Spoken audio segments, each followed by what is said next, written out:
Merci, monsieur l'ambassadeur. J'espère que la technique soutient maintenant euh, notre registration.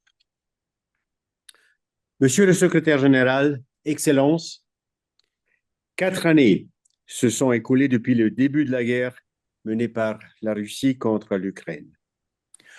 En ce jour, nous pensons d'abord aux victimes, à celles et ceux qui ont perdu la vie, à leurs familles et à tous ceux qui continuent de souffrir. La Suisse a condamné cette guerre avec clarté. Elle demeure profondément attachée au respect du droit international et aux principes qui fondent notre sécurité commune. En tant que président de l'OSCE, je me suis rendu récemment à Kiev et à Moscou, accompagné du secrétaire général Feridun Sinirlioglu. À Kiev, nous avons constaté de première main les conditions dramatiques dans lesquelles vit la population civile. Cela n'est pas acceptable.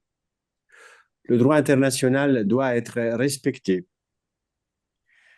À Moscou, j'ai rappelé que la responsabilité de chaque État participant est de respecter les principes d'Helsinki. Les hostilités doivent cesser. Les 3 membres du personnel de l'OSCE, Vadim Golda, Maxime Petrov et Dmitro Shabanov, doivent être immédiatement libérés. Dans les 2 capitales, nous avons présenté des propositions concrètes pour l'utilisation des instruments de l'OSCE. Surveillance d'un cessez-le-feu, appui électoral et diagnostic sur la sécurité fondée sur les principes d'Helsinki.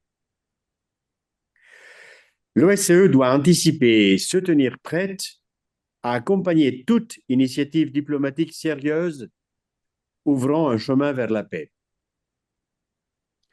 Les récentes discussions tripartites à Genève montrent qu'un espace de dialogue existe. Il nous appartient d'être prêts à soutenir toute avancée concrète. Excellence, l'OSCE a été conçu comme un lieu de dialogue entre adversaires, non comme un club d'États partageant les mêmes vues.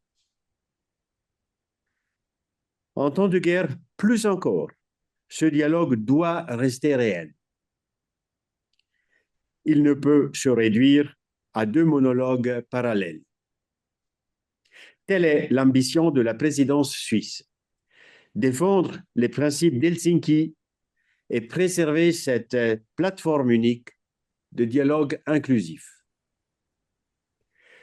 Face au retour des logistiques de puissance, nous ne devons pas marginaliser notre organisation. Nous devons la rendre opérationnelle et utile, en y apportant les réformes et le courage nécessaires. La paix exige anticipation et détermination.